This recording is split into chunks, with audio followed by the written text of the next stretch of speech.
Good morning. Good morning. I didn't go naga do pick up maybe you're done in vida. Good morning, my people. How are you today? Market Tuesday. Hey. Wait. I wanted to show you something. I hope I get to show you this.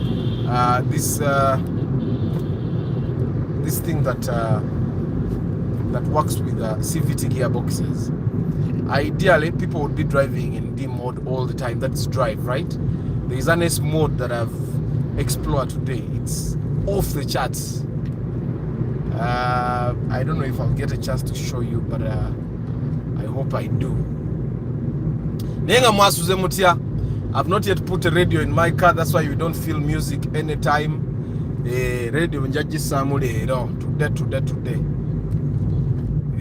Today I'll put the radio and then we get music again. So today I had a flat tire.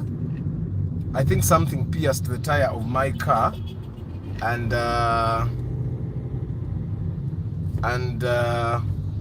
yeah, so I stopped at a supermarket to buy juice for my kids. Today. Then I got my emergency pressure pump. I just plugged it to the cigarette hole here.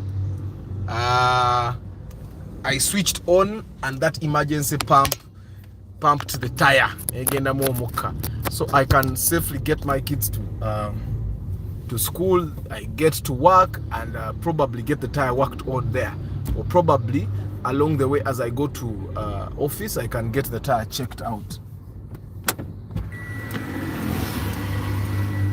But the emergency pump worked magic, so the tire actually has pressure now.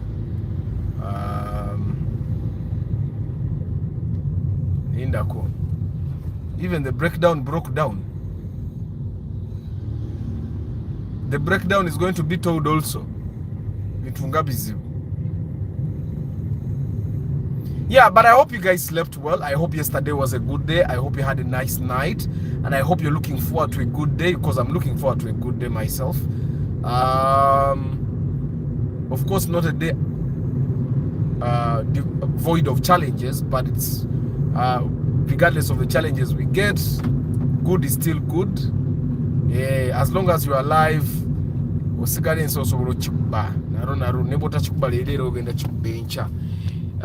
Good morning, Joshua. Good morning, Eddie. Morning, Blues. Sanjay Phone Solutions. Africa Karota.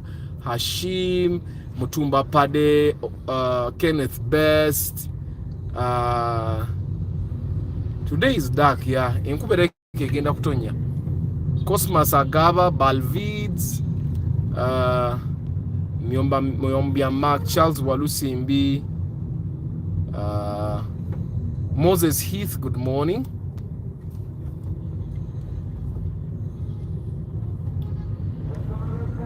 I hope you guys are doing well today. So I hope mode. This is D. This is D now. Tulimo D.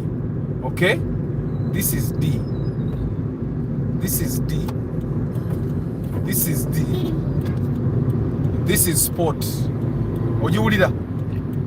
That is sport. Now, when you're driving CVT, D is normal driving, revs is one, C1 and all. Now, when you put to S mode is like the sport mode of this car. One car revs no banga bolinya kopoti America is too responsive. I used to use that in the Vitz, but nalisi exploring a new because I was just trying to be careful with the CVT gearbox. So instead of like being in drive and spoiling the car, drive, you'd rather put in sport in the S mode, and it will bring the revs up. When it brings the revs up, the car will be very responsive. You get Stallone, Chamba de Hannington, how are you? Usama Hassan, good morning. Morris Kyle, how are you? Simanyoba Montegede. So instead of stressing the car, ngirimu drive, no yagala ujiwo muliro gwa amanyi, jiteke mu S. then you can overtake properly without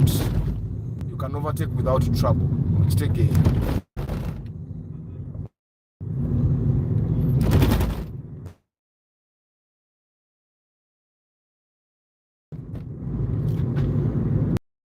Is the automatic. It's normal automatic, improved. I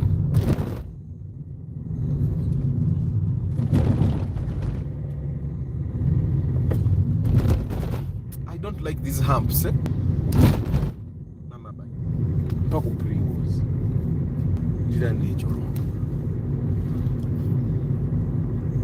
So today is Market Tuesday, and I'm going to be going through the basics of marketing. Why am I going through the basics of marketing? Because it's even at Plato's Institute. I'm going to have my first class today morning. Marketing, introduction to marketing. So first of all, it's like a rehearsal for me, but also it's good for you guys to get this knowledge. Covering what I'm going to cover in class today, and so Mr. Student marketing. I'm going to be teaching both people that are in physical class, but also those guys that are studying online. I'm going to be having an online and physical class today. I want to experiment if the S mode works properly here. Tujigezese eyo S mode ojiwulira amaanyi geekuwa ejiwanika nejireka mu gear ya waggulu okitegeera esuka mu 2000 revs. That's the S mode. Ojiraba ne speed jeina. That's the S mode. Sport in CVT. Hi Winnie Muwonge. Shadrach, how are you? That's the S mode. So the difference between the S mode and the D mode, now kambaze mu D mode yaddala. Now this is D mode. Difference ojirabye, this is drive. So those are the differences modes. Na yeto the S mode tomalaga gizanyise enyo amafuta because eba high. Stegera. Leo na embeyuka. Kati muruka yangu ready limu half tank. Era nyina okunoonya wenzijuriza. Kuba mu waba wampu mukise kisa agambe atakwata ye 10 ogende we yagale. Kubange ye 10 gira kajizamule jijujuza. Good morning 5256. How are you? So introduction to marketing today. In a business tujikwesenga case study. Nga goyagala business yo tujikwesenga case study mu introduction to marketing wa for olwaleero because yagala basomesa yo ku basics. Yagala bawa yo ku basics mu marketing.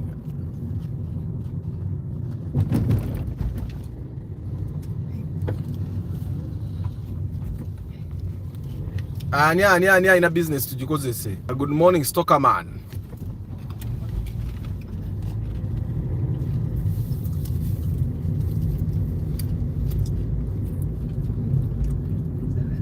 You're not late mature.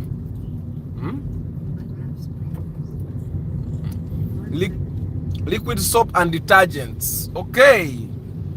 So tugenda kwesa business ekola liquid soap and detergents. Mulesoni ya marketing olwaleero. Now, bino ebintu byengenda okubanga njogerako obikwata, you can duplicate them in any business.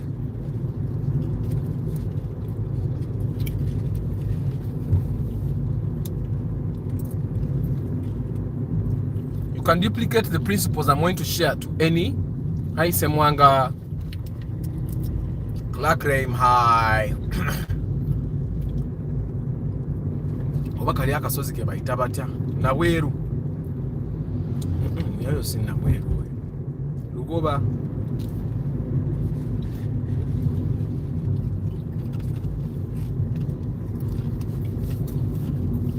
Good morning Herbert. Good morning Ashraf.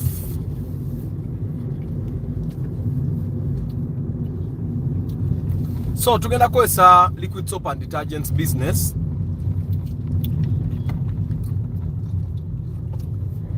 Kama katonda yakola abana babuda tisasala nagenda naita mwala naye nga tasibyemu yadde obwongo obutono.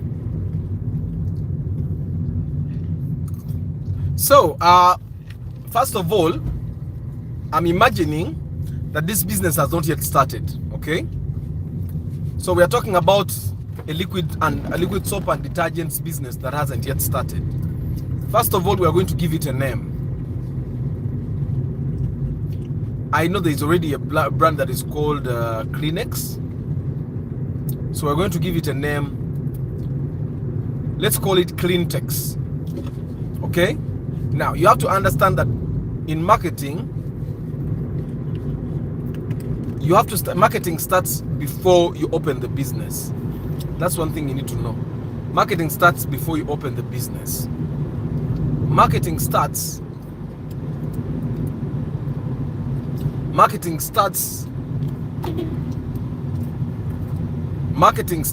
before you make your first product. Marketing starts before you open the shop. Marketing starts before you get the combi chemicals to make the soap. Marketing starts before you hire your first employee. Okay? Marketing start team. Normally it's on contract. Good morning, Kasule. Travel Life Vlog, good morning. Wakula, good morning. Jovan, good morning. Paul Sama, good morning.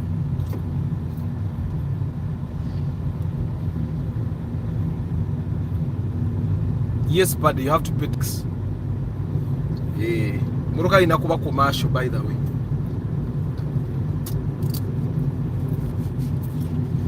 Muruka ezo zonna ze mulabe ziri branded.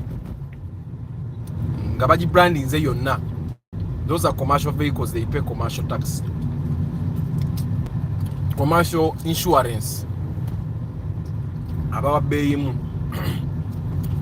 Morning council. So we are covering the basics in marketing. Because I want you guys to enroll.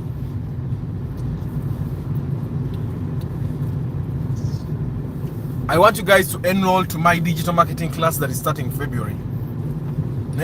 Covering the basics. I want us to imagine the liquid soap and detergent business has not yet started. We have called it Cleantex. Why? Because we have the element of clean and textile in the same word. So we are telling people that we make clean, our products make it possible for your textiles to be clean. So that's why I have the name Cleantex. Okay? So Cleantex, this liquid soap and detergents, is our business. It's located in Uganda. Now, the first thing we're going to figure out is we have 45 million Ugandans, which we cannot serve all the 45 million Ugandans. There are chances that even if we were given a chance to serve the 45 million Ugandans, we ourselves don't have enough capital to serve these 45 million Ugandans, right? So Cleantex, liquid soap and detergents. What do you want to be your target market? Let's say you want to serve a market of 10,000 people. Because 10,000, if 10,000 people buy from you, let's say you have a 5-liter jerrycan of detergents and you sell, you make it, you sell it at 10,000, okay? And 10,000 people buy from you. That's already 100 million shillings. So if you sell 10,000 jerrycans of liquid soap to 10,000 people, you have already made 100 million. Okay? That's detergent that is used for, I don't know, washing utensils and what. Then you have detergent. Okay? Okay, you have liquid soap. I don't know the difference between liquid soap and detergent. I happen to think that these things are literally the same. Where wish today. So I don't know what's the difference between liquid soap and detergents before we start our process. Good morning, Emmanuel. Council Patrick. Deep in Coffee. Good morning.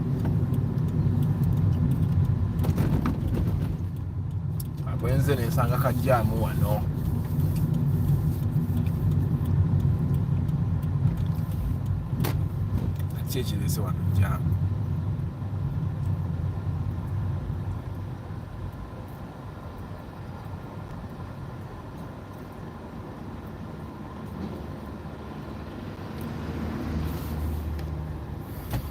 Ate kye neewala kiri kimu Mbadde neewala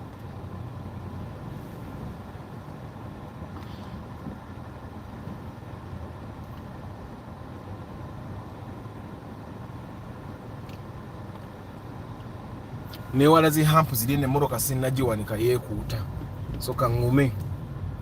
Detergent is powdered and liquid soap isn't. Okay, so let's imagine you also make detergent. So we have already said you want to serve a population of 10,000 people. So you want to sell 10,000 to 10,000 people. If 10,000 people buy liquid soap from you, that is worth 10,000 every year, then you have already made 100 million. So let's also imagine those 10,000 people buy detergent from you that is worth 10,000. That is another 100 million.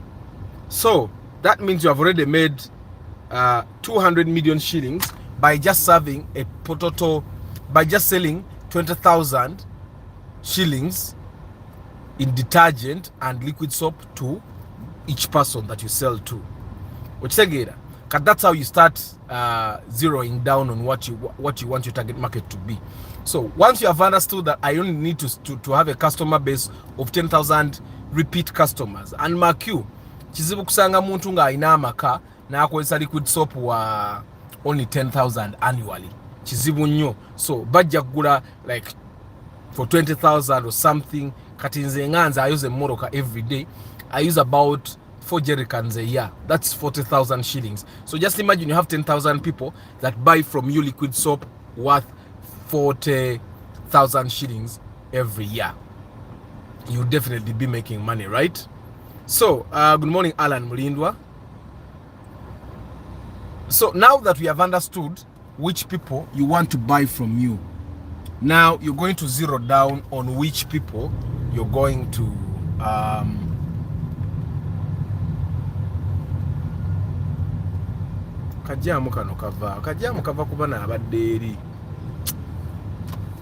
So now that we have zeroed down, we know that we want to focus on a particular customer. Personally, I would want to look at people that either have cars or wash cars. Okay? Why do I want to focus on them? Because I know that people that wash cars will have to use soap. Okay? We have about 180,000 cars in Uganda. I only need 10K. I only need 10K. Chitegeza. If I get 10,000 car owners to buy soap from me every year, I've already made 100 million shillings. So, if I decide that I'm going to sell the detergent to people that have homes, and I sell detergent that is worth 10,000 to these 10,000 people, then I make 200 million in total every year. So then you have to decide which homes do you want to sell the detergent to. Okay? Do you want the premium people? If you want the premium people, then you're going to brand premiumly. So the next step for me to do is to decide what is going to be my message. Okay? What is going to be my message to these people? Because my offering is good liquid soap, good detergents, right? So this is where you hire a copywriting team, a branding team to help you put this in place. You hire someone that is good with design to work on the designs of your detergents, to work on the designs of your liquid soap, and then you work on a good copywriting team to come up with taglines, to come up with ads and all that. Now that I'm going to focus on people that are, let's say, corporate or uptown, I'm going to focus on marketing using digital platforms. Okay? I'm going to market using digital platforms. What does that mean? That means I need a very strong team that will write the ad copy, that will design video ads, that will design image ads. So that's where my first focus is going to be. I'm going to make the first copies of detergent, first copies of first pieces or first jerrycans of liquid soap, and then create ads using them. Okay? And then I'm going to put aside the budget for marketing. Okay, marketing is here. Then I'm going to make sure that I have the capital to create 20,000, to create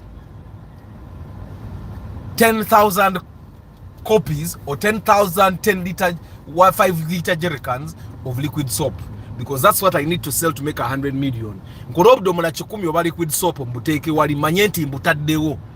Then bwe mmala nkole bucket buba obudomola 1,000 mbuteeke wali oba liquid soap, oba neetaaga nsooke nkoleko obudomola nga 3,000 mbuteekewo manye nti my first customers or for the first quarter, because you can decide that I want to sell 10,000 jerrycans of liquid soap, but I'm going to divide it into 3 ziba quarters satu miezi enena.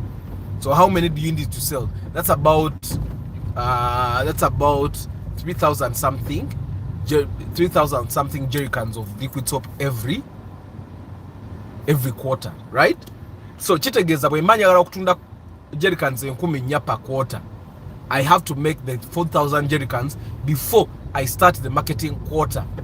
Iyo quarter esooka nga sinagitandika nina okuba n'obudomola bwange emitwalo 10,000 bwe njagala okutunda bubeerewo wali. So if I am to sell 4,000 buckets of detergents, I also want to make 4,000 buckets of detergents, and I put them there before I start marketing for that quarter. I don't know if you guys get what I'm saying. Muntunulireko kuba marketing njagala nkakasente anyikira. So you want to make 4,000 jerrycans of liquid soap. You want to also make 4,000 buckets of detergent before you start a quarter, because we have already understood that that's how much we need to sell every quarter in order for us to mark 200 million. So now, where do normally manufacturing people go wrong? Manufacturing people go wrong by not having enough capital. Nze nakorako juice. One of the reasons why I left juice manufacturing is because I did not have enough capital. No other reason, because marketing wise, I'm a beast when it comes to marketing. But the reason why I left the manufacturing of juice was because nali sina capital agula material gwe neetaaga kukola the amount of juice I needed. Era from that time the sekola business I cannot afford the capital. I don't know if you get what I'm saying. I need to be able to afford the capital to deliver the service or the product for me to start it. So tutegede how much we need to make. We have mobilized the capital, we have started manufacturing. We already have ad copy, we have the videos, we have the images. So what am I going to do? If my quarter starts January, I'll start advertising in November.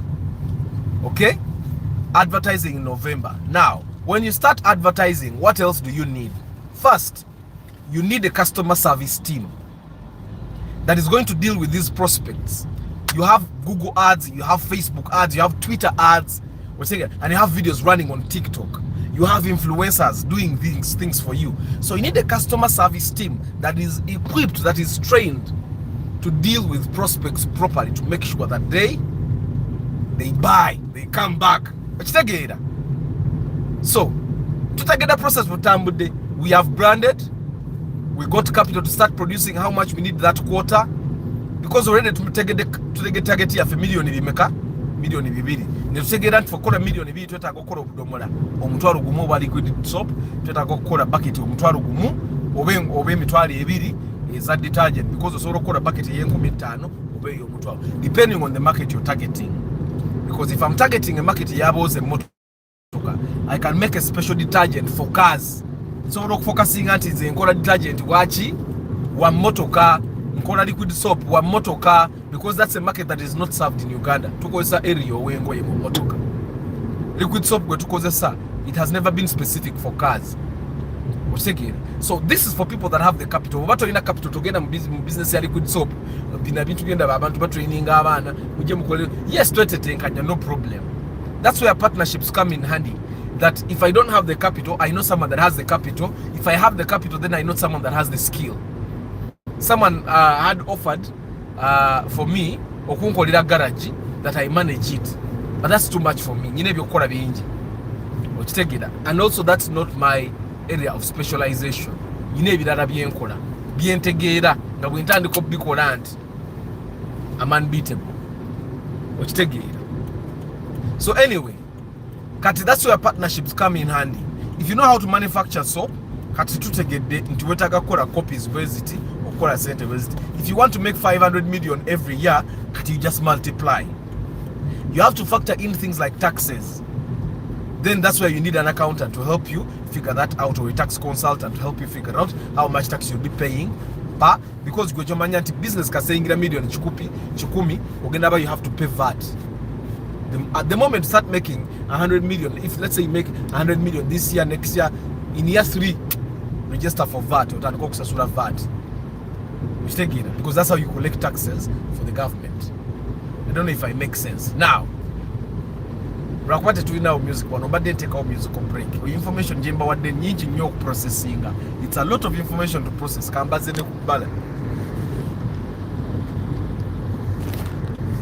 That's a lot of information to process. So, ainechibuzo kwebyo byenjogeddeko so far abirete. Tubade tukome, we have a customer service team that is going to talk to these people, make sure they buy, make sure they are happy, and all. Mulabaka speed kanokevuga. I'm under 2,000 revs per minute. I'm actually doing 1,400 revs per minute. But I'm doing the maximum speed. Indiku 68 kilometers per hour right now. So you don't need to overstretch the car for you to get to an optimum speed. Sometimes I have to let go of the accelerator because the car wants to go too fast. Morning, that hill is called Mutesa Hill. Oh. When do we choose a name for a company? Deep in Coffee, we choose a name for the company when we know where we are going to do business. When we know where we're going to do business, because you have to factor in things like culture, society, because you don't come to Uganda and then you name your company Kasoro Muje Limited. You don't go to Kenya and name your company Kuma Limited, because in Kenya Kuma is a very, very, very vulgar word. Which again, so you need to understand where you're doing business in order to name your business appropriately, which again, or your products. Now, the other thing you guys need to understand is that a business can be one, but one business can have multiple products. For the love of cars, nkola pre-purchase inspection, nkola consultancy, then to under trackers, the alarms, which those are different services. The pre-purchase inspection is the main service. Then I have products, a product that comes with after-sales service. I sell you a tracker, and then I install it, and then I help you maintain it over time. Because you people call me sometimes when I tell them tracker, hey, I've forgotten my password, and then I help you reset it. I don't know if I make sense, guys. So, one business, it can be one business. For example, Deep in Coffee Limited. But then you have multiple products. Deep in Coffee Limited, you can have sweets that have coffee in them. You can have real coffee, grounded coffee. Then you can have coffee beans. You get. Then you can have coffee flavored soda. But you're Deep in Coffee Limited. You get. But then each of these products has to have its own name, because it's a brand. Ontagera, Chovola Banti Movit Limited, Movit Products, they brought a baby jelly on the market, which they called Baby Junior. They introduced it without ever saying that it's produced by Movit. And then everybody embraced it, Baby Junior jelly. And then after the product had been properly embraced, then they started saying manufactured by Movit Products Limited. I don't know if I make sense. Every product or service you create is a product in its own. That's why when I talk about for the love of cars in Banjogena, the conversation I have is for the love of cars. Then I remember, Tuina service here, pre-purchase inspection. That's independent. Then I remember, I even sell trackers. Then I remember, I even sell car alarms. Then I remember, you even pay me 50k for consultation. Yesterday someone called me. Nyagaragura erefu bichi. Nemugamba na yota deke chizike kusimu yange. Tineda sebo. Nimuga soko teke chizike kusimu yange tuloke tugende maso nembozi. Kantekeko teyataddeko teyazemu nakunkubira abantu bwe batyo. Yo bani omulale yankubira luli. Nimuga teke chizike kusimu yange. Kantekeko teyateekako teyaddamu kuba. Mwe musuubira mbu Arthur akuwa obudde buli for 1 hour every morning for free. Then bwana amarokuwa 1 hour in the morning for free where you can ask questions. Ato mukubire kusawa musanvu ngali ku mirimu emitongole. Ato akwedda chika zindala 10 ku bwerere. I don't know if you guys make sense. The reason why I charge you 50,000 consultation. And by the way, that 50,000 doesn't just go. If you pay me 50k and then in the end you hire me for pre-purchase inspection, eyemitwala na mwetano. Tosasula na mwetano. Osasula ana. Because oba wansa wampako data no. Jineta no.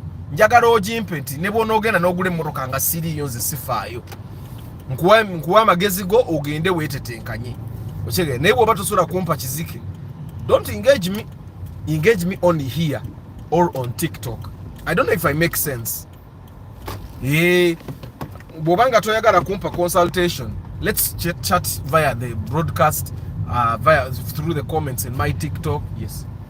You can see my hair. Your hair. It's hard. It's called kaweke. Kaweke. This is so bad. Even mine is kaweke. Even Nana's is kaweke.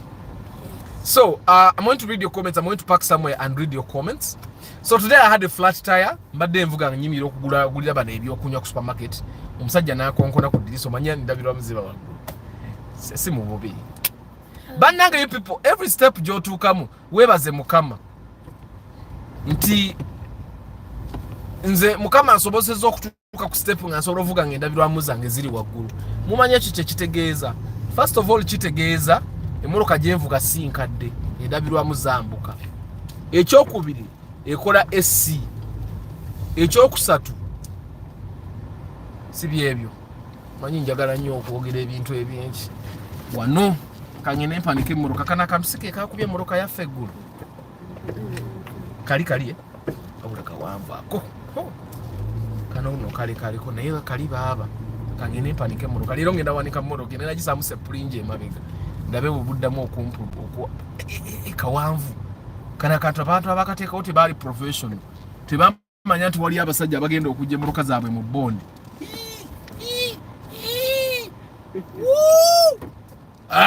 Leero tekaina kyakakoze. Aba nimuteeke wano.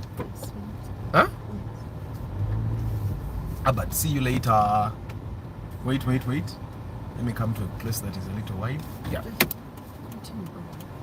I go? Okay. Abai. Daddy, please go to 8. I go to? 8. I can't go to 8 there. That would be overspeeding. Why?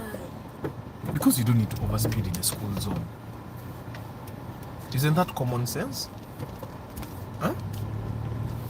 I have to go in super speed. No. Not in the school zone. You want me to knock down your friends?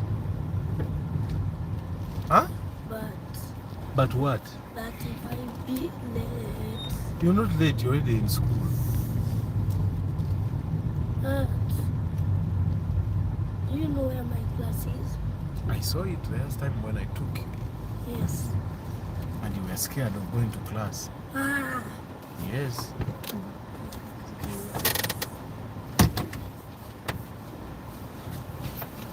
Okay, so endo zaka esire yo tukaleke kanda bera iti evayo nga nzisize ndabirwamu zino kuba bagenda kuwundu isawa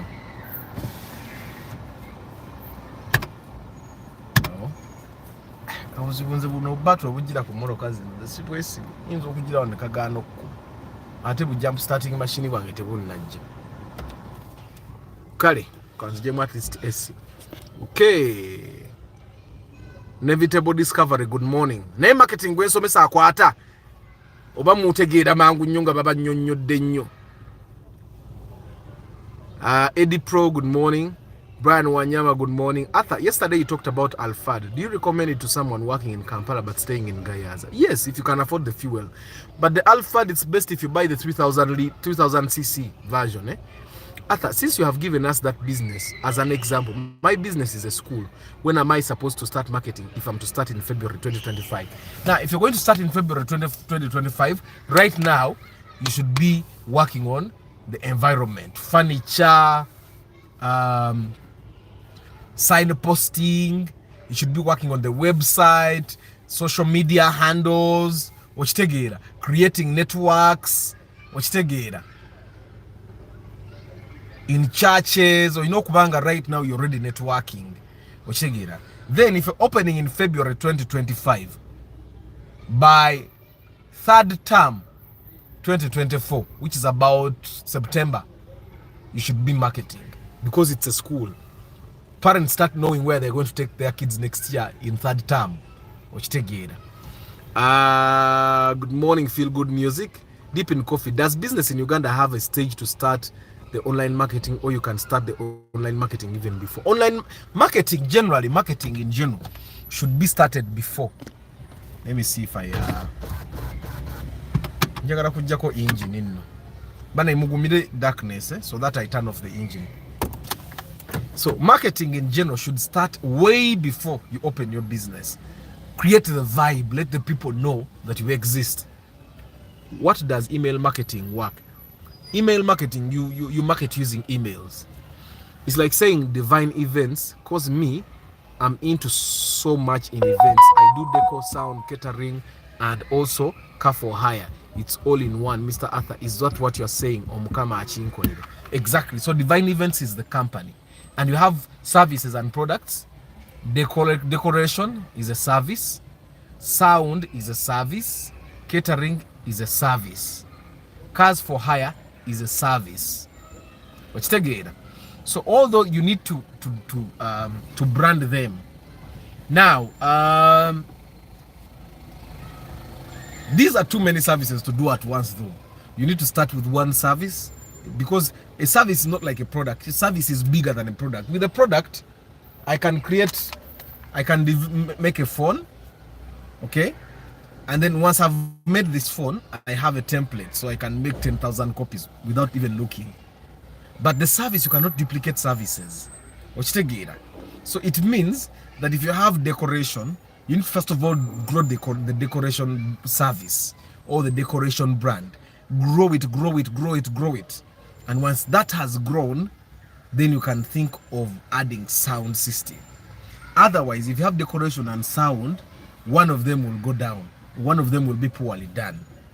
That's why you find that people like photogenics yatandikira mbifaananyi n'abi masteringa. Bwe yabi masteringa n'aleeta tent n'obutebe. Okitegeera nga kiri amaze kimasteringa. Naye era bwe yaleeta tent n'obutebe ebifaananyi byafa. Okitegeera. That's why you find that businesses like, for example, mu Rwanda, buli business yajawula. Uganda Batteries is Uganda Batteries Limited.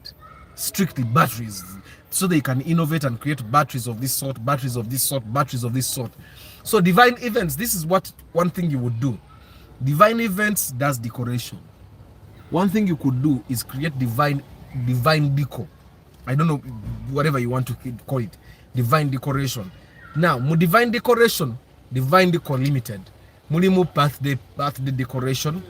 Mulimu kanso kenda bo mukagwa ngwe mpikide ku supermarket oba gukyali mu.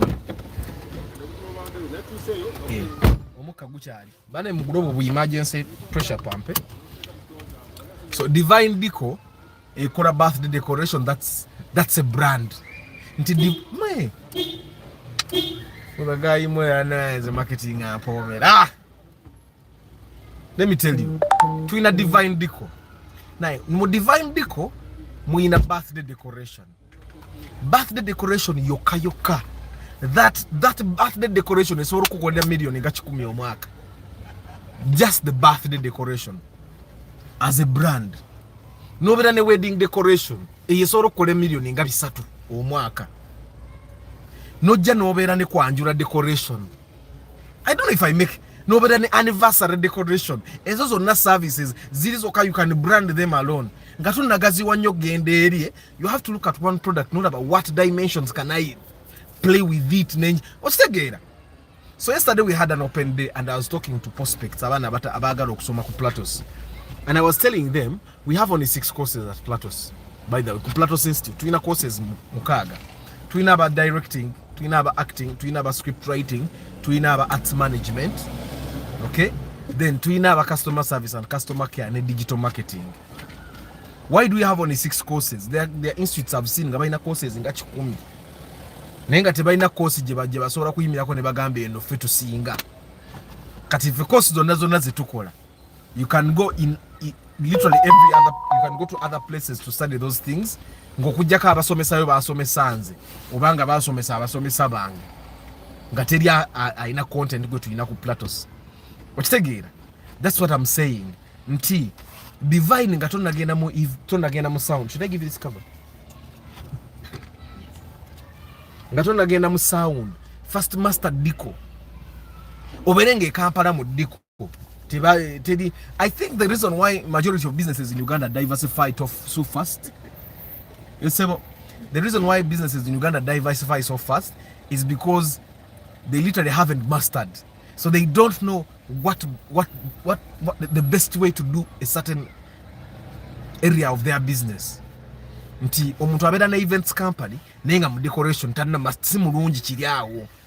Kati ekifo kyo ku increasing their effectiveness with decoration atina aleta sound ngalowooza sound ya jagatta deco wata nateeka. I don't know if you get what I'm saying. Okitegeera. Pade, I'm actually not that. I'm a very strict dad. Wano wendi abaye simu wano wendi yeah. Wano sebo ndi musomero lya Urban wano tewali babbi. Hi Naidev. Sereko Starch. Mr. Arthur, thanks a lot because that's what I want. I'm into service delivery more than produce or one product.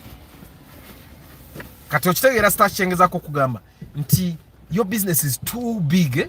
That's why normally I tell you ngawe mbaga nti oli yali agala okunteeka mu sentence enkole garage, but it's I still have a lot of things to do. Like I've not mastered even the things I'm doing. Nzokutuka ate ngambe katika nkole garage. It's a good thing to have multiple businesses, but you have to master this one business or you go gatte. Okitegeera. So such mudiko, boba mudiko, you have to master diko. Diko, how do you do diko noberanga gwasinga? Obere ne workshop. Bino bye muzimba entebe ng'osobola okuzimba entebe nga muli mukolo gwina entebe ziri unique. Okitegeera. Bwe kiba kyetaaga as divine diko ng'osobola n'okuleeta ekyuma ekikola balloon e Kampala ukireete nga divine diko ekola balloon. Bwe kiba kyetaaga ng'ogende China to import your own balloons, your own deco material, obere divine diko ebere n'edduuka eritunda ebintu bya decoration nga divine diko. I don't know if you get what I'm saying, Starch. Nga tonnaba kugaziya nnyo business kufuna bintu birala kwasaganya. Bye. Because nze ndakolako sound yekayika ali too big. Nti mu sound oyo osobola okubeera ne sound system obwenjawulo. Okitegeera nti mwena ka sound system akakola ku birthday party nga ka mulembe nnyo nga buli obuzindalo busatu bwokka naye nga bwe butandika kuba bwe buti nga ka sound system aka birthday party ne wotabaweerako DJ oba wa mizindalo gyokka ne inverter oba ne battery yako ngobaweerako battery ngekuba 24 hours nga tebeetaaga masannyalaze. Kitegeeza ka sound system n'abagenda mu kyalo osobola okuba ne sound system obwo bwa birthday, simanya Christmas party ng'obeera n'obwo bu sound system nga 10 nti during the Christmas period you can give those sound systems to 10 people at 300,000 for 10 days. Twala obutwala ku 25th olina okukomyawo ku 31st nekira national ID. Nomanya nti mu Christmas period nyine millioni 3 ezitaliiko DJ ka sound system wakaja mu butu y'emmotoka. I don't know if you get what I'm saying, Starch. Like every business olina gye tunulira mu angle ya marketing is bandanga. I see opportunities in so many places. So many places ndaba yo opportunities where you can expand.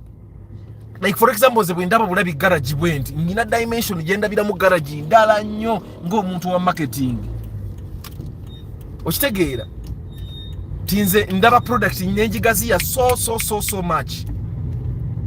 Nendo za Starch ontegedde boyina okugazibwa kati togaziwa in terms of different things. Gaziwa in terms of creativity. Tugendeke wa Anthony akola welding. Kati gwa Anthony akola welding, you can actually decide to specialize. No gamba fe oba yajita company yajita Antonio Nimba Services.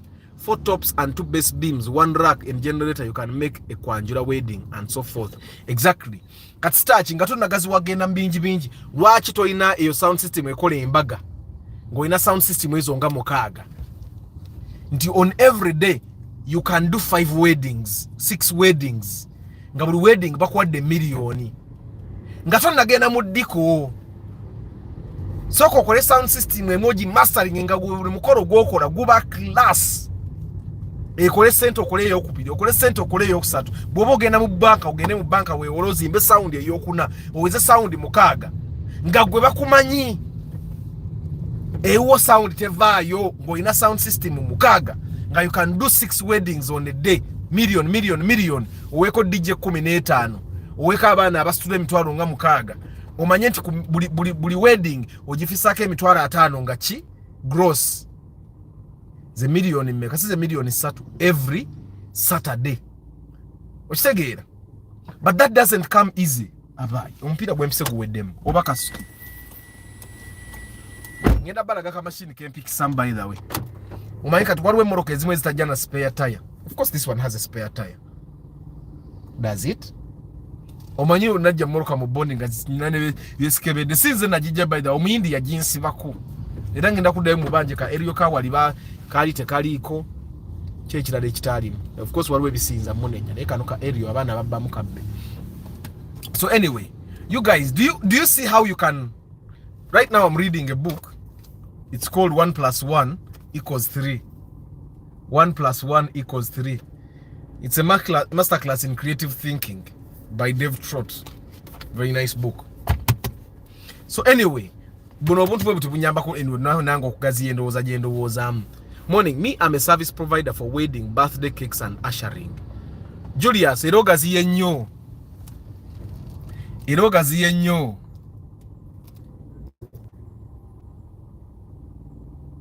So, today ku pastries, cake only.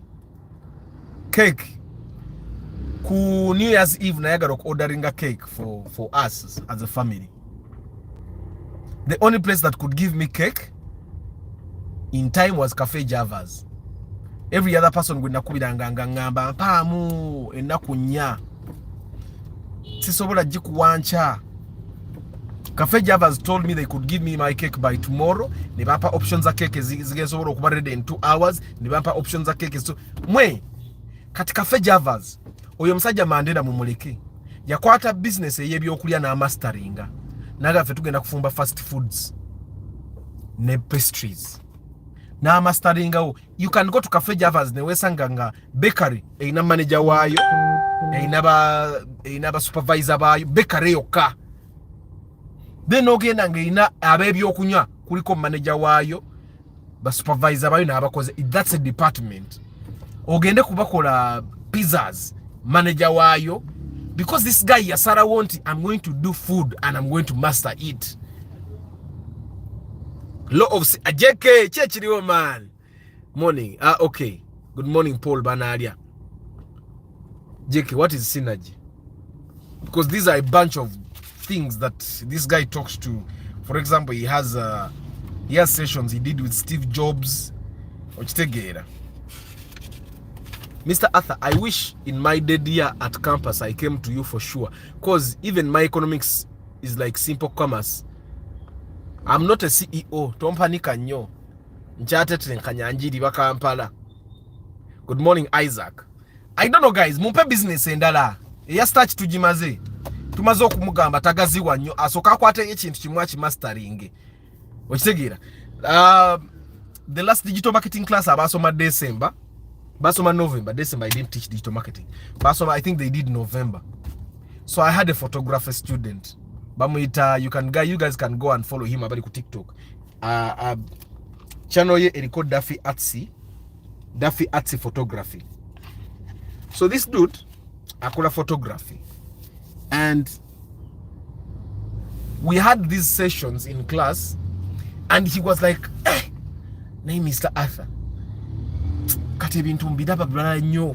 Business yange nene nyo. As a matter of fact, yalita na manata ndika podcast. He started a podcast and it's really working very well.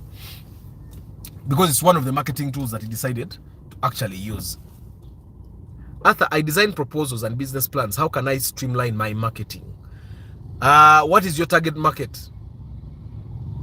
What is your target market? because these days abantu abasinga tebakyakola business plan, bakozesa business model canvas. It's simple, jakozesa bwati nagenda maaso, because it's in Uganda it's very hard for people to actually follow business plans. You don't know what will happen in 6 months, which take, especially people that don't have a lot of capital. It's businesses that have the capital nga basobola okuba ne capital abamazaako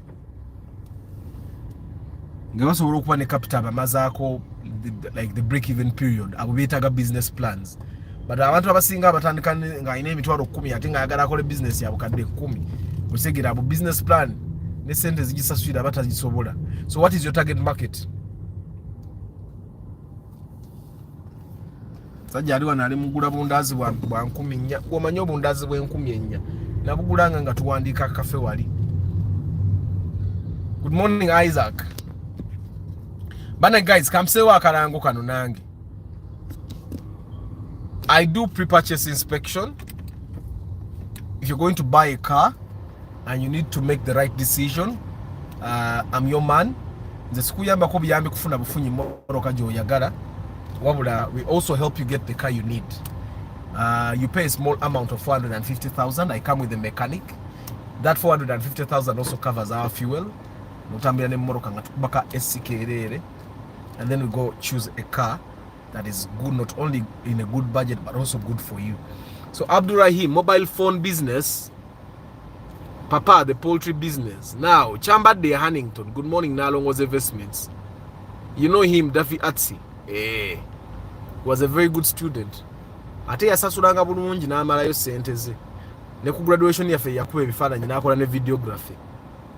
Kati kantandike ne Kyambadde wa poultry business. Poultry business, olunda nkoko za magi, olunda za nyama, because ebintu ebyo bina value chain, eh? Every business has a value chain, so you need to understand the value chain properly. Nti, where am I going to be in the value chain? Am I going to kulunda nkoko nzitunde ku weeks mukaga, and is it sustainable? Because nalunda nkoko ezo zasaraze toyiza kugamba kudamu kulunda no kulima toja okujja ngankaddi yeyo myaka ejejo naye era ne bwe nakaddi I will direct my plays and movies. Tongamba bintu bya kulima no kulunda. Olaba nagezako okusimba ebitoke bampa buno busukali ndizi bugenda okulanga busukali ndizi tonyumiza. Nze I was not born to farm. Nja ku directing emizanyo zange ne film nja kunsanga nima. But anyway, kati moreda abalunda ekisima kyo kiyinza okuba kiri nze tekiri. Nagenda nenfuna endokwa z'amatooke bazitandokwa ngenda okuzisimba nga sina kisukali ndizi buno obo babuyita bukayinja. Ngenda okusimba nga simatooke bukayinja. Lero kangene nteeke mu radio wano enkyasobola okubaamu n'akaziki akatonotono. So poultry, let me do both scenarios. Let's imagine you oluna nkoko za magi. Which areas of the value chain are sustainable? Is it simply sustainable for you to be a producer of eggs ngabagano na ku farm, or it's sustainable for you to also produce the eggs and sell the eggs yourself? Is it also sustainable for you to produce eggs, sell eggs, and also make egg products? What in the value chain do you want to do? And who is your target market? Because togenda kulunda bulunzi nkoko oba producing amagi nga tomanyani agenda gagula. Chovola babantu balunda, because nze nalunda enkoko we nalunda nga simanyani agenda zigula, was still young and tenkanya nali sinaba kumanya marketing we manyi kati. So olunda enkoko ani agenda okugula ennyama yo oba ani agenda okugula amajigo? You see, there is a brand called Yalero. You guys have seen it. They sell fish in shops. Now Yalero, they produce their own fish. They have ponds. These guys have ponds. They produce their own fish. Balonda ebyennyanja then ne babitunda in kilo. Boba pima. Ntoyagalako half, nabakuguzako half. They can even sell you fish of 5k. HBC. Basobola okuguzako ekyensuti kyokka oba ekitwe kyokka. Boka saba pima kilo weba ya mtwalo gumu kanana ne bapima ekyennyanja nga kirimu gumu 15 gwe gumu 15 lwabwe tebalina busibu. So but then they understood where the money is. The money sente teziri mu kulunda byennyanja babigulire ku farm. Sente zaabwe ziri mu kulunda ebyennyanja ate babyetunde. So they have like a Kawempe, a Waise, a guy, a Kasangati. Yesterday which branch did I see? They have branches all over Kampala where they sell their fish. In the beginning, they had given out franchises. Then they so Yalero as a company owns all its branches and it runs it themselves. Which again, so Katigwarunda poultry, you first have to understand where is the money. You have to do the mathematics. There is math I can't do for you. What do math go because you understand your business properly. We are gonna call a center meko mwaka. Because normally this is what happens. The board for big businesses, the board decides targets. Umwaka guno twagala tukole million 10 ye billion. Umwaka guno twagala tukole billion ye sente. Then twagala tukole billion ye sente ne bajiwa management. Management ne distributing. The department eno oba brand eno ekole center based brand eno ekole center based brand then ne baita marketing manager. How much money do you need in marketing to make this much money? The marketing manager says, I'll need 150 million or 200 million to market these things properly to collect. Marketing manager, so the marketing manager then calls the brand managers, because for businesses like Pepsi, for example, they have brand managers for every brand. Mirinda is a brand, Pepsi is a brand, Mountain Dew is a brand. So if each of those brands has a brand manager, now the brand manager is responsible for making sure that these brands are liked by people. Then in turn, the brand managers go and work with the agency that is in charge of the companies, of this company.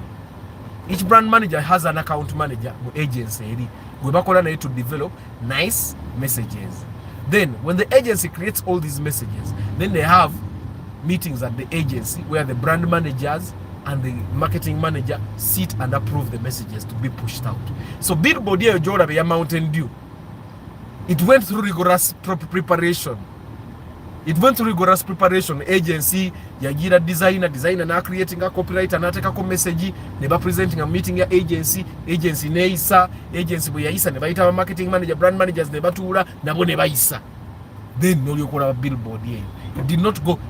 Billboard here again okuja jora bajibasa suye million esa tukuli mwezi. Ngegenza mwe million endala nga bitano oba kale nga 5 because of the number of people that get paid. Kali poultry ukumazi waniteba dead direct. My mobile phone business and accessories plus repairing. I'm working in Dubai, but it's what I want to invest in because I was employed before I came here. Now I want to start mine. Okay, mobile phones and repair. What do you want to do? Mobile phone sales or repair? Because let me look at mobile phone sales. Mobile phone sales has a very big dimension. Mobile phone sales needs a lot of capital. For you to make the money you want, let's say you want to make 200 million shillings. How many phones do you have to sell to make 200 million shillings that year? Do you have the capital to buy or import those many phones? Now, do you have the amount of money? What do abasajja bengulako Samsung zange baito mobile phone shop bade o Kampala Road? Those guys have a website, they have a catalog, they sell phones. Baina masimu. That's their central. Tebakanika. They have a contractor gwe bakola na yakanika. Ere simu yawe bagiguza n'ogitwala ku warranty yange ekyali mu warranty nefuna obuzibu. Bogizayo, they give you a phone to use, eyinde bagitwala ne bagikanika. Nesibe bakanika, they have someone akanika. So you have to understand what exactly are you a specialist at. It's very important that you understand what is your core product.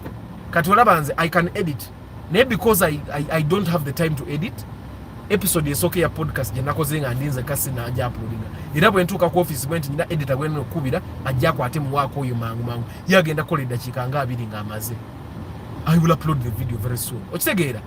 But that's not my core. So I have to get editors on standby for that. Chovola bamba charging a consultation.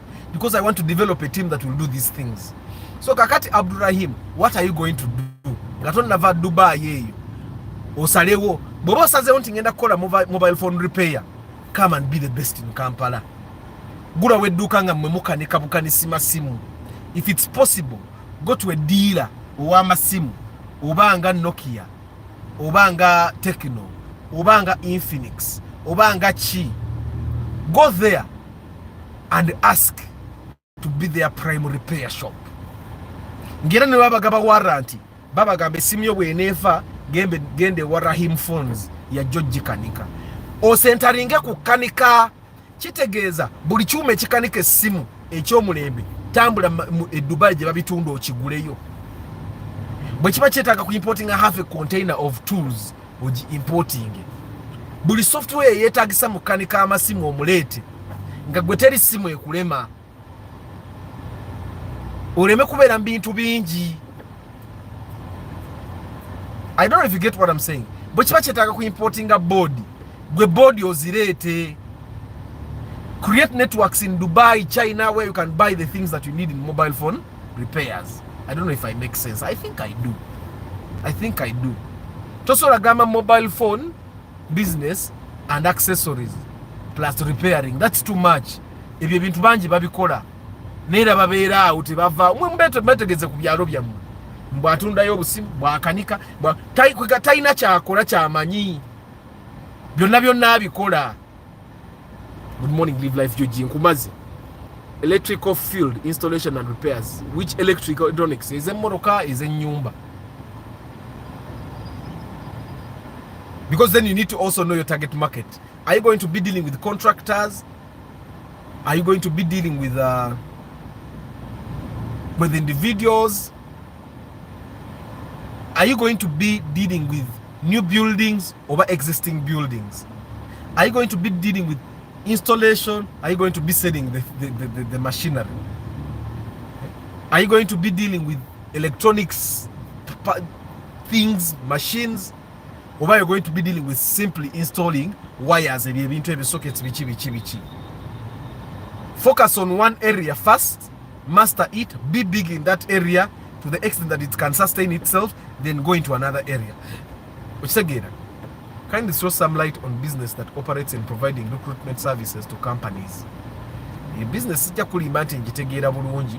but it's also one area in the value chain of human resource. Abantu abakola human resource management kitegeeza they can help you hire or recruit, then they can help you motivate, then they can help you fire. That's the only thing they do. They can help you recruit, they can help you hire, they can help you motivate, they can help you fire. Chebakola kyokka, they always have a replacement on standby. So how do they, I don't know how their business model is, but I think they make money by getting commission. That's how they make their money. Then some companies have them on retainer. If you're hiring an independent human resource manager, we hire a company, retainer. If you're human resource manager million any company to million. Neba ngeri ku retainer nga buli twetaaga omukozi we don't tubakubira bukubizi tubagamba mumanyi twetaaga yo cleaner tubakubira bukubizi because they are on retainer. Kumaze nawe chambade, what's your target cause? We have locals, broilers, croilers, H2. I do relocation services from A and B. How can I boost my businesses? Live Life UG, what's your target market? Are you targeting people living in apartments? Because they never want to hiring moving services. Me, I can hire moving services. I just don't know where they are. They literally don't market. Most people that do moving services, they don't concentrate. So they never get to actually a point where they are the best in Kampala. Ngamba yo moving company, Jomani, Yamani. None. Because bakwasaganye ebintu.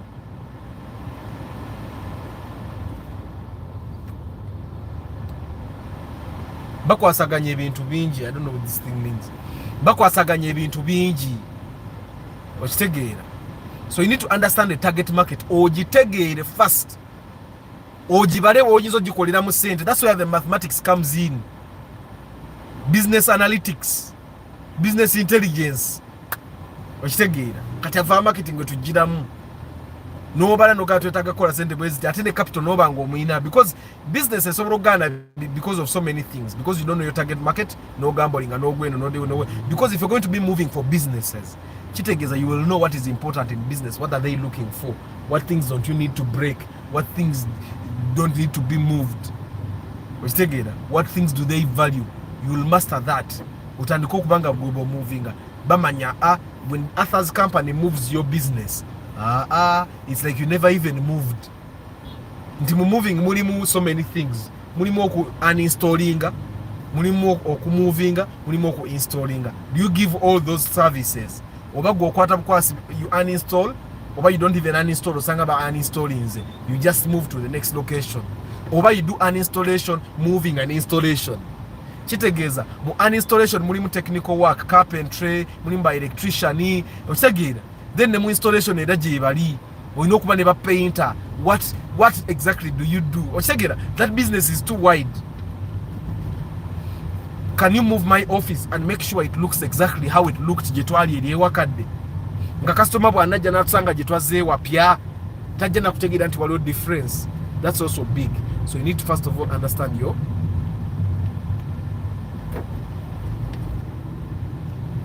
target market. Kambazeko okubala nange mpumulemu.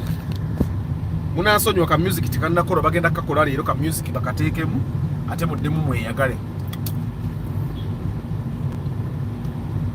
Market Tuesday, you can market your businesses. And tugenda ne tusoma ne twedabira naffe tulina business. Nkola pre-purchase inspection y'emmotoka. Nzija ne mechanic. We make sure you get the best deal. Omanye ebiseera ebisinga abantu balowooza you get the best deal to the car with the car you want. Sometimes the car you want is not the best deal.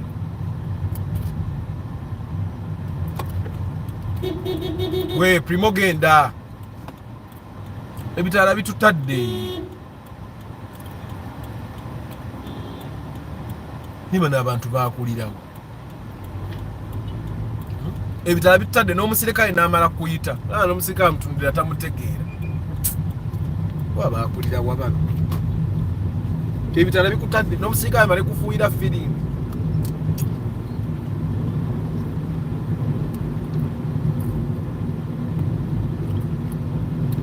Market Tuesday, Market Tuesday, Market Tuesday. Otutadde omwana akubye ekitaala bamutunidde tebamutegeera. Kyokka wali bibadde bimutadde nga tajjira wano n'akikuba.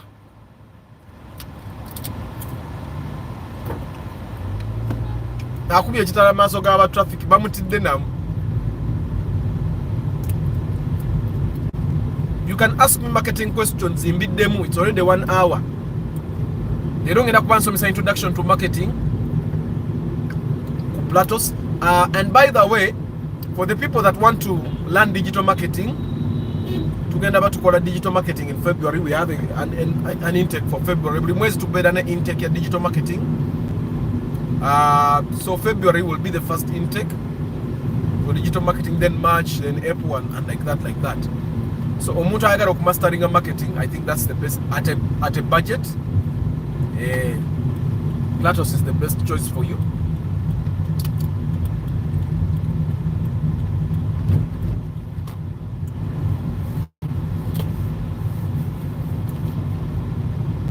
What are the best towing cars? Sinakutegeera ekibuzo kyo tekirikirira. Ndimo kuli wano ku Pringles we bampadde ziremu ku maanyi.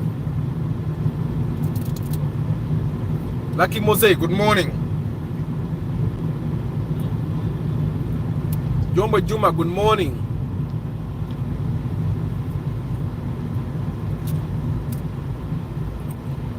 If you have a car trailer, ogenda kugula SUVs. Everyone can tow a trailer.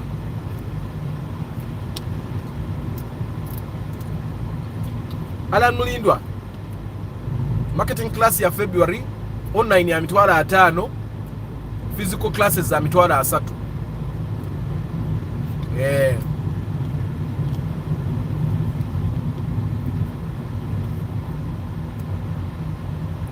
Kampala Cream Show. I don't like such shows, so I don't watch them. Izo shows abakazi. I also don't think I'd produce such a show. I want to make people happy, but I also want to make people happy realistically. I don't want to make people happy by giving them illusions. And I find that the Kampala Cream Show is exactly the illusion.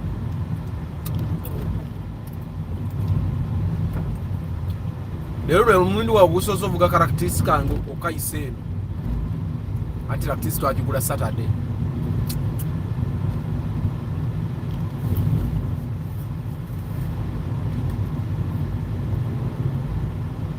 Twasemba kuita kuline kubo nga tuvuga VTs. Actually VTs je twasemba kuita ku lindako. Ne VTs je twasemba kuisa kuline kubo. Bajigula lwa kutano. Neri VTs inasema yo kuvuga te yaita ko kuline kubo. Najijja mu bondi nenyivuga paka wange matuga encha ku machane bajitu enchemi sana ne bajitwala.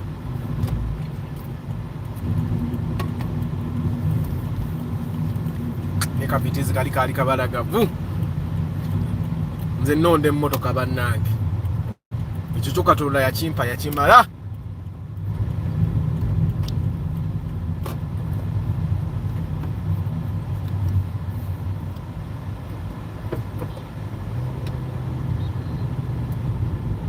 So kale maze okulya amaanyi gakomyewo. Bibuuzo ki? Of all the actors, which one has the biggest impact to promote the show? Jombwe Juma, I think you need to look at me as I tell you this. I am one director that doesn't want a single actor to create impact. I want all the actors to create impact. Because if only one actor is creating impact, then it's a sort of a weakness for you as a director. The show will get out of hand. You need to have all your actors creating impact. Of course, I have for my show, The Cafe, I have characters that are very powerful. Okay, but it's not about the actors, it's about the characters. Which together, if I put another actor that has the caliber of actor that I imagined when I was writing that character in that role, it will still make the same impact. Which together. Good morning, everyone. Thank you for telling them Dennis 12. Like the broadcast. We have 27 likes. I should even say bye now. So today is Market Tuesday. I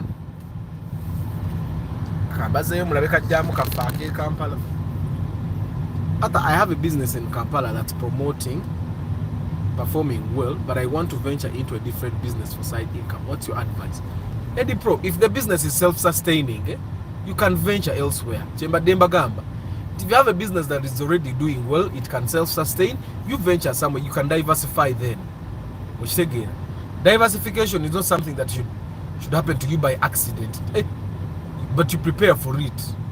You have your business, it performs well, and you decide to diversify. Which take it up. So if it's performing well, then you can diversify. Good morning, Bashir Mkaras. Arthur, thanks for the show and good morning. Good morning, Sema and Francis. Talk about produce business. I have no idea about produce business. And also the produce business is one of the hardest to market, because it has a very long value chain. The produce business, what are the farmers? Then after the farmers, we have the traders. From the farmers, they are processing plants. Then we have the wholesalers. Wholesalers buy from the dealers, the traders. Then the wholesalers sell to retailers. Then the dealers sell to two people. They sell to the dealers sell to the wholesalers. They also sell to factories. They also sell to processing plants. So where in the produce business are you in the value chain? Are you at the trader level? Are you at the farmer level? Are you the wholesaler level? Are you the processors level? We know kumanya which level you are. Good morning, Vincent. How are you? Live life. Arthur, Nellions is one of the best moving companions in the country. I have no idea what that is. Target markets are companies, homes and apartments.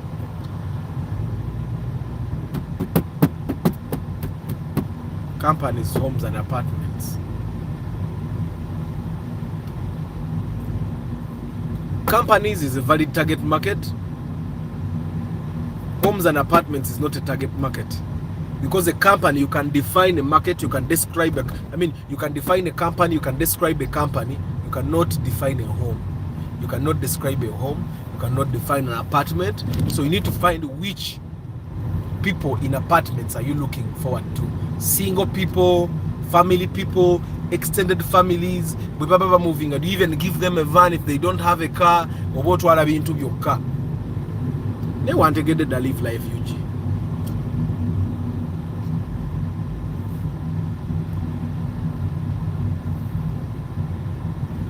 So could get the blue lights, you take it the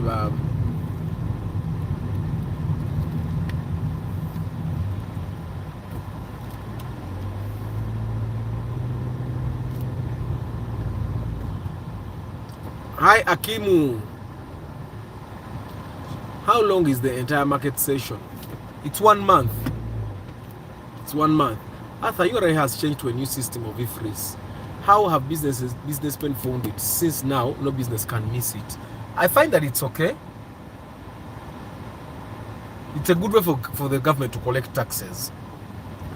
And so whenever I can, I want to get an e-freeze receipt. Whenever I can, I want to get an e-freeze receipt. Because if you're going to charge me VAT, then I can have it recorded and all. Una tutadde naenda banga fa batalina gitulaga. Kaze muna atukwata. Hi Mark.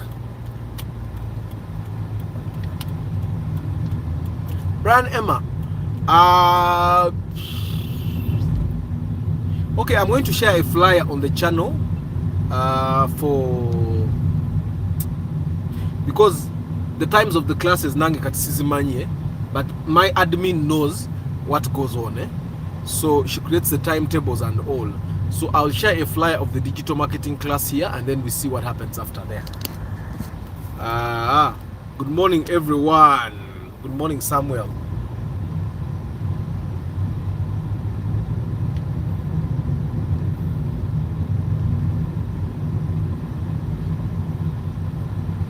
Good morning, Arthur. Start preparing another car for your Uber guy, because in July I'm coming for buying a Mukate van. Bashir, Ratchet on Vago.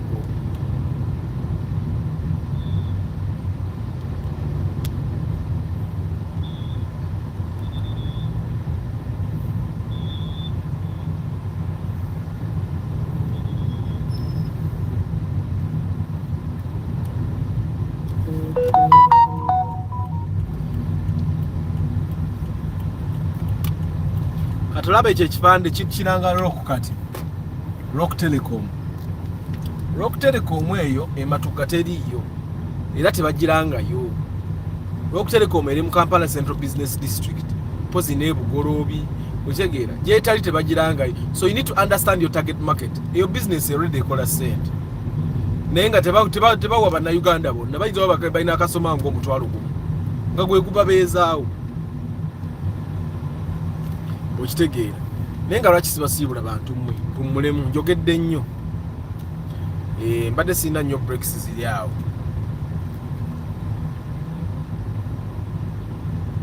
Did you know that males in town give receipts showing where less money?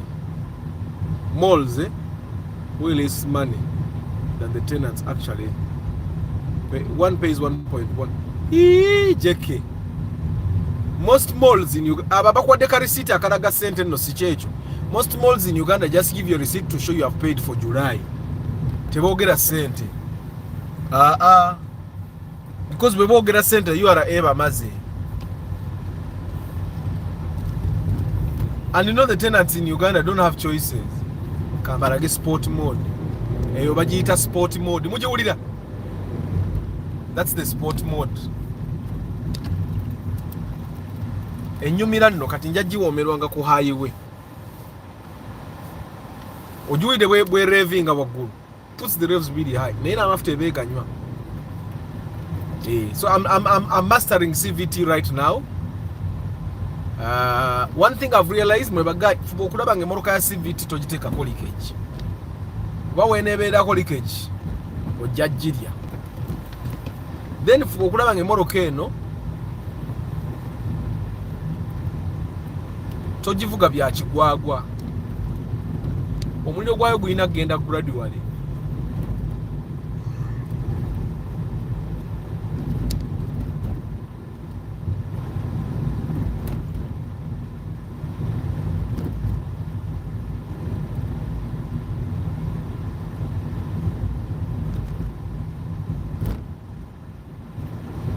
Anti kakati jeke the thing with accounting for rent. Nze nyinako when nali nga mpangisa nga nsasula millioni emu every month. Landlord yani nga pa receipt zali genuine. Nagaana okumpa tini namba ye. Then URA ningamba nti nimba mbadde sasula musolo. Kati bo baagala you enforce something they have failed to enforce. Chukanga bo in a budget. They get paid millions to do the enforcement. Naye my accountant found the TIN number of my landlord. Najiteekamu. So just like that nempono okunzibwa. Kuba URA yali egenda kunzibwa. I had receipts. So kakati njeke me I find that tenants in Uganda then they have to find other ways to show where the 700 went over the 800. Nobeera ne receipt ya rent nga ya 3 n'olaga emitwalo 7 gyezyako zeki gyezalaze. Probably nawe n'ofunayo bwe wa receipt enfu. Niye naabo abantu abakola mu arcade era nabo tebagaba receipt. Oba si ekyo balina receipt nga 2. Balina obutabo bwa receipt 2. Alina akatabo ka receipt aka URA n'akatali ka URA. Nina gye nagulako ebintu gayi ng'akuwa receipt eyiyo. Alina ekitabo receipt book y'abakasitoma ne receipt book ya URA.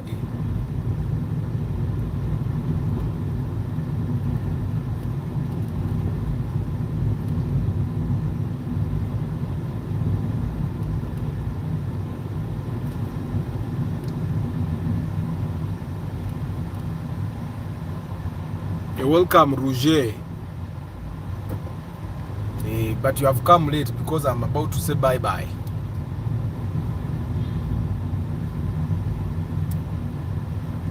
By the way, yesterday we bought the iced old model. Sinateka bifananyi because nera bido bikuba. But I hope to see this gentleman today. Bifananyi bikube.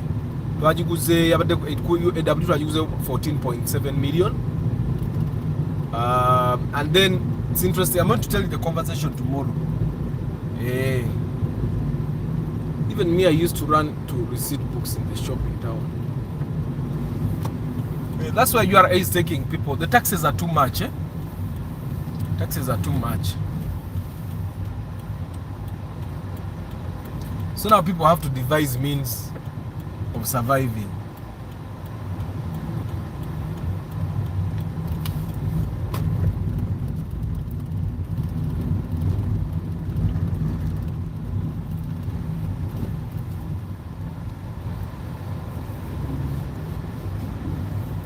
Amina Johnson Lubinga. Kamba sibule bannange. Thank you for being part of this broadcast. I hope this 1 hour and 24 minutes has been valid for you. It has given you some knowledge. I hope that you have learned something new. Katika ngenda kusomesa introduction to marketing class today. Erimu ebirala bingi byesikabarinze. I have a slide of I have 30 slides that I cover in that marketing class. So it's bigger than here. Yeah. So ngenda basibula. I can't read names now, but when I get to a comfortable position when I've parked, I will read. Basibule mbutongole. Mujira munyumira ka view. Ulo musajja wa ready agirete. Jirabe broadcast ekolekanga toina music. You can imagine I've been talking for a full hour. Ntuse nenyimi yana mlenga kanje ku Pringles.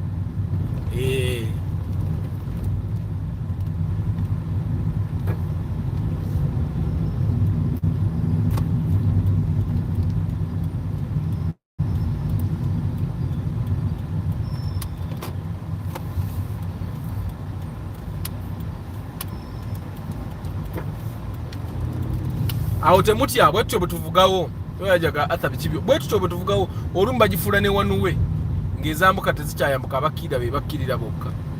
So kati awo bwe tutyo bwe tuvugawo. This is Kampala for you.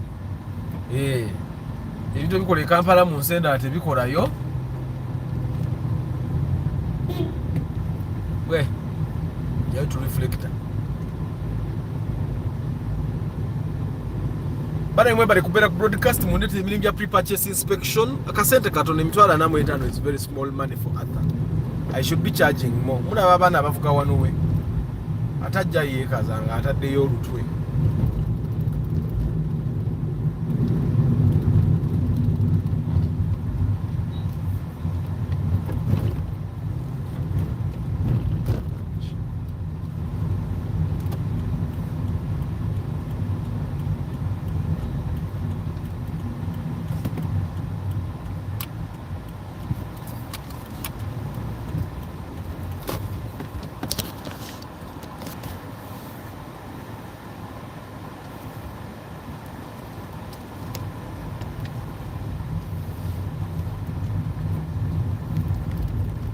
Kale ngenda basibula mu butongole.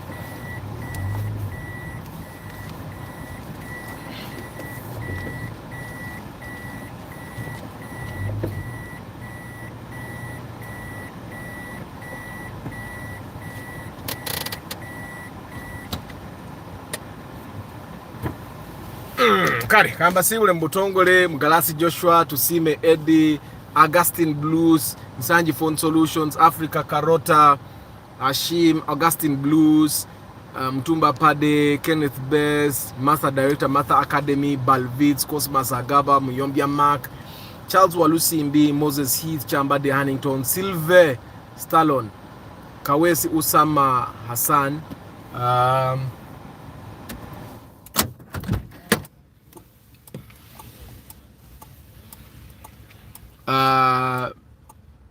5256 Tokaman Micho Selector Michael Semwanga Clark Raim Ashraf Kabanda Semuga Jovan Wakula Johnson Kasule Jerome Jotham Paul Sema Mutumba Pade Council Patrick Asiku Emmanuel Kabali Deepin Coffee Alan Mulindwa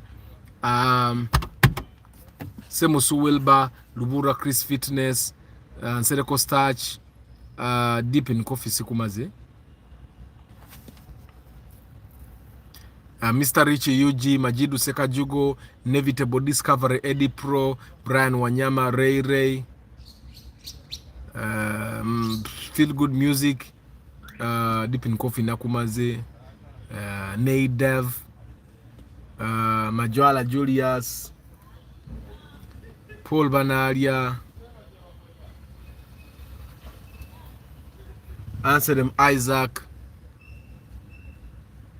Nalongo's Investments, Chamba de Hannington, Isaac Luirika, Abdurrahim Kasita, Live Life UG, Moses Heath, Lucky Mose, Nakumaze, Jombwe Juma, Alan Mulindo na Ina Mumaze, Taremwa Samuel, Dennis 12, Eddie Pro, Nakumaze, Bashir Mukarazi, Semanda Francis, Pasco Joseph, Mubiru Vincent, Kwiri Hakim,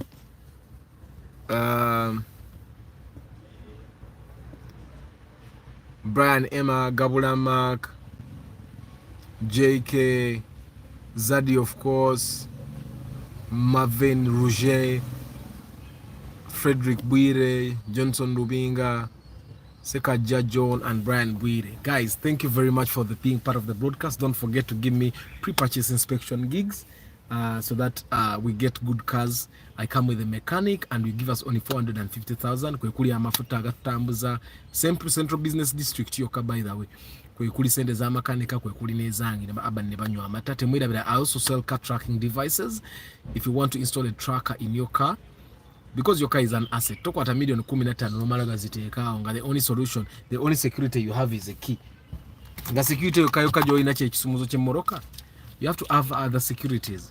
We're not protecting side mirrors ezo balemeziba by putting an alarm. Then we're not protecting emotoka yenyini giteke mu tracker so that you have the whereabouts of your car all the time via your mobile phone. All right guys, thank you very much for being part of the broadcast. I'll see you tomorrow. Ciao.